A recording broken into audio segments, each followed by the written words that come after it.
WSAV, the station that's on your side. You're watching News 3 Today. Good morning, everyone. I'm Kim Gusby. And I'm Ben Katko. Thanks for joining us here on News 3 Today. We were just looking at some of the live cameras that we have. There's a ton of people at the beach right now. I know that's not what we're looking at, but look, River Street's busy for a Monday anyway. It's a beautiful day. It looks gorgeous, and as you mentioned, folks are already out on the beach. I think those are the late spring breakers, maybe. Ariella Scalise is in for Kyle Dennis. She's here with your forecast first. Hey, Ari. Hey, I was just on the beach myself. Well, were you? I was standing in front of the camera. You're hilarious. I know, it looked like I was on the beach. A lot of people out there. I can't believe this is what April 2nd looks like in Georgia. We are certainly lucky because there's snow farther north. We're just going to keep rubbing that in. Currently 63 is the temperature out at Tybee with a southwest wind at 8 miles per hour. Some other temperature readings around the area already, several of us into the 70s. It's 72 in Statesboro, Glenville, even Hilton Head currently at 72, 73 for Ridgeland, 68 currently in Darien, but a very warm afternoon on the way. Taking a look at that planner, upper 70s throughout the afternoon, 84 by 3 and still low 80s by 6. So maybe considering doing like a little barbecue, a little dinner outside. In the headlines coming up with a full forecast, we'll continue to talk about these high temperatures that are close to what we would expect in mid-May. Then we have some wet weather coming down on Wednesday, even a thunderstorm possible, and a brief cool down comes for one day before we warm up again. 'Tis the season. Okay, and we welcome that wet Wednesday to wash some of this pollen away. How many A lot of alliteration going on there. I was very careful when I said that. You were very good. Thanks a lot, Thank Ari. you. Our top story this morning, the police department in Statesboro remembers the life of an officer. Right now, police believe Officer Ian Huggins was the victim of a murder-suicide. News 3 Cheryl Sutton joins us this morning live in studio with the latest. Cheryl, good morning. That's right, Kim and Ben. Early Sunday around 2:30 in the morning, police officers responded to a shots fired call at the home of Officer Ian Huggins at Copper Beach Townhomes. When they arrived, they found Huggins suffered from multiple gunshot wounds, and then moments later, officers found his wife, Rebecca, who then shot herself. They both died at the hospital. Officer Huggins began his career with Statesboro PD back in 2013. During his career, he received numerous letters of commendation for outstanding police work.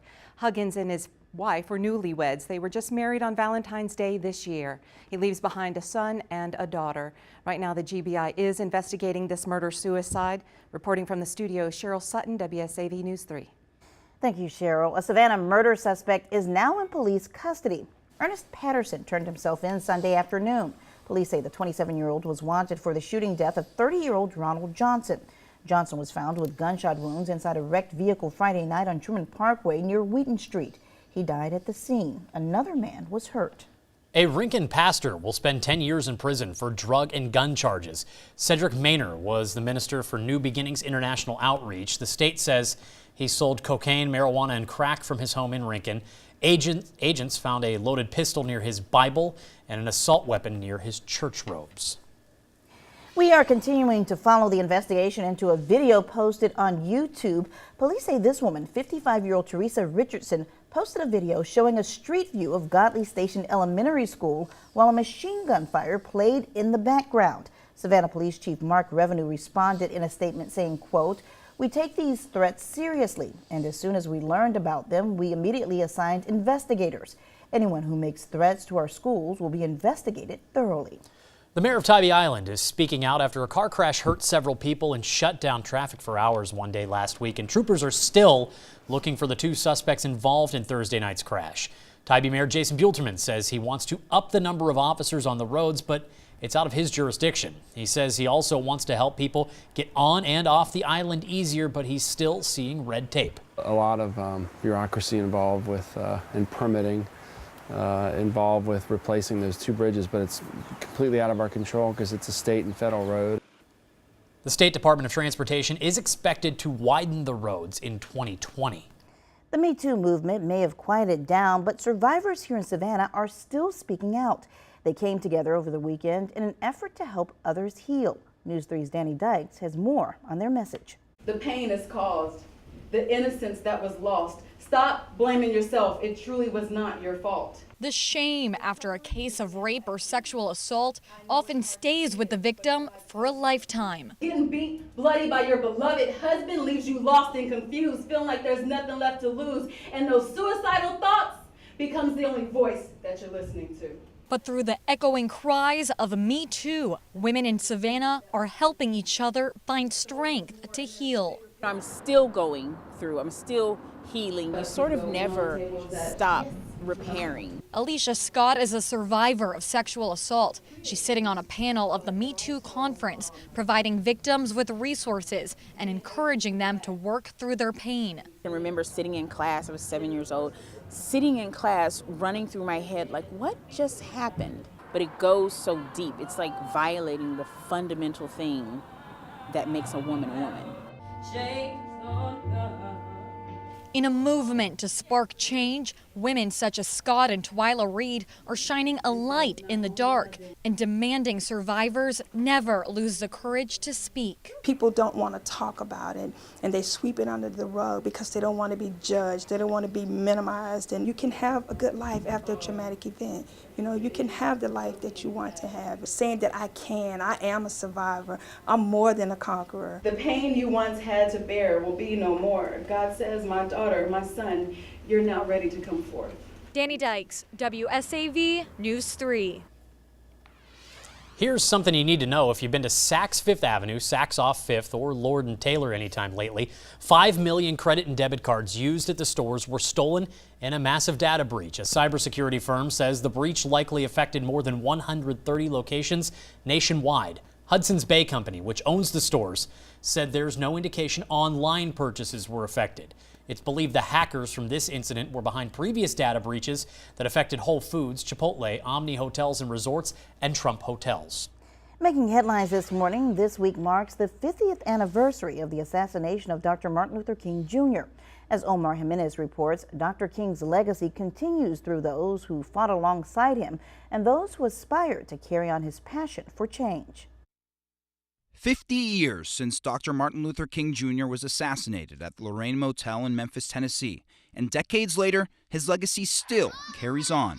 From his granddaughter at the March for Our Lives. We are going to be a great generation. To the students at his alma mater. It's inspiring. It demonstrates to our students that you can be 19, 20, 21 years old and begin your legacy now. I called him ML because we grew up together. As a Morehouse College student in 1960, Lonnie King Jr., no relation, remembers organizing sit-ins in Atlanta among the students there.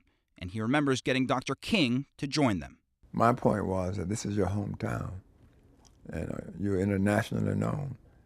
You help us put this thing on the front pages of the world, not just Atlanta. Shock this town to its very core. 8 years later, the news of King's assassination reverberated through Atlanta as it did across the world. Lonnie was in a meeting and got handed a note. The note said that Dr. King has been shot in Memphis.